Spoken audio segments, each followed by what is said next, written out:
I'm all about the budget builds, so my own computers, I like shopping for the best bargain, whether that's new parts, used parts that are cheap enough compared to the used parts. The best bang for buck, the point of diminishing return, that's my jam.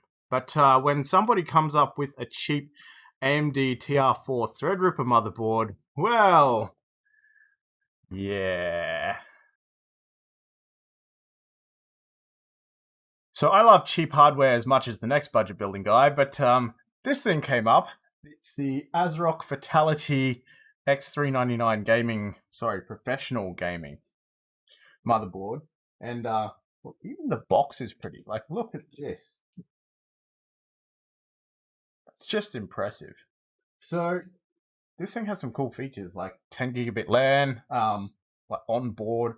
It's got wireless in case you want to go that way. But if you've got 10 gig LAN, why would you? What else does it have? Oh, onboard sound is by Creative. That's well, okay. I'm just nerding out here and having a great time with that thing. But look, is it worth buying this over current generation hardware? I don't really have current generation hardware to compare with, but look, let's set the budget at like $2,000. So that's the budget we're working to build this thing. So look, let's go through the parts that we've got.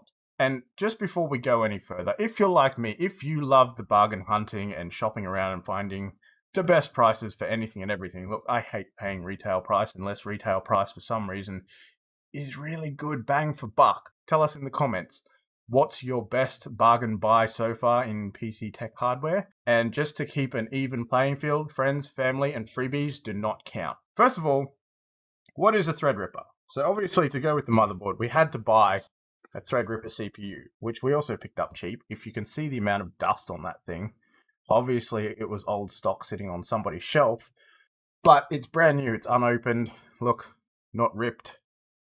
Rip here. It's unopened. So that is brand new. But for the uninitiated, AMD Threadripper is a processor that has just a stupid amount of cores and threads that most average users won't need. So basically it can do more at once. There's more processing power because there's more processing cores on the one chip. It can do a heck of a lot. And this is a stupid amount of cores. This is 12 cores and 2 threads to each core, so 24 threads. That's just insane. For reference, like it was a big thing when we went dual core, and then there were 2 processors. Everyone went nuts about that. Then we hit quad, and it's like, okay, we're getting a bit up there now. We stayed at quad for ages. And then suddenly we started seeing 6 cores, 8 cores, and, well, 12 cores, 24 threads. I think now the highest Threadripper, I think, is 32 cores or 64 cores. Either way, it's a lot of cores, and we're not playing at that end of the market. So yeah, look, this kind of snowballed and got out of hand.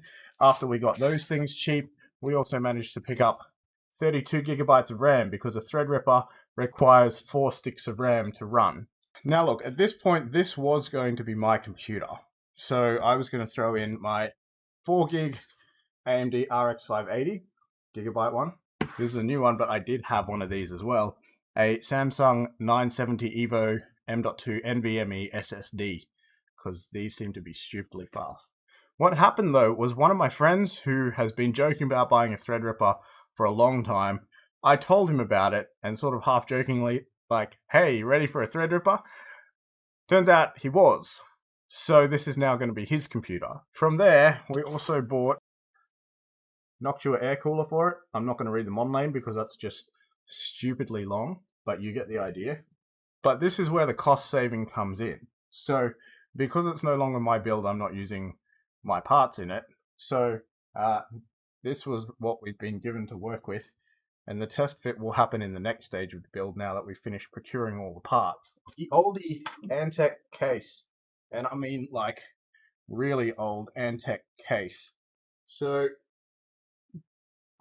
that's going to need a bit of a cleanup. That's going to be fun. But basically, all of this, thanks to the saving of the case, there's a power supply over there for it somewhere as well, was, yeah, under $2,000. So building a budget Threadripper can actually be done, apparently. And we're talking Australian dollars, by the way, because if you can't tell by the accent, we're in Australia. Next, I've got to put all this stuff together, which will be the interesting part, and then we're going to see how that goes. and then possibly try and run a few benchmarks on it. I've literally just got back from picking the last part up for it, which was the addition of a larger hard drive for storing files separate to the SSD. If you want to see how that goes, that'll probably be the subject of the next video, so you can subscribe for that one. And yeah, you can show us with your thumbs if you liked or didn't like it. That means this. Yeah. Anyway, apart from that, you can join our Tech Happy Hour live stream, which is 7 p.m. every Tuesday. We take your tech questions and answer them 100% for free. There is no such thing as a dumb question, except for the one that's not asked. So if you've got tech questions, come and get tech answers, and we won't charge you a cent for them. And that's about it. If you want to see what happens with all of that, then you can, like I said, subscribe and see what happens next time. So cheap. Anyway, thanks for watching. Bye.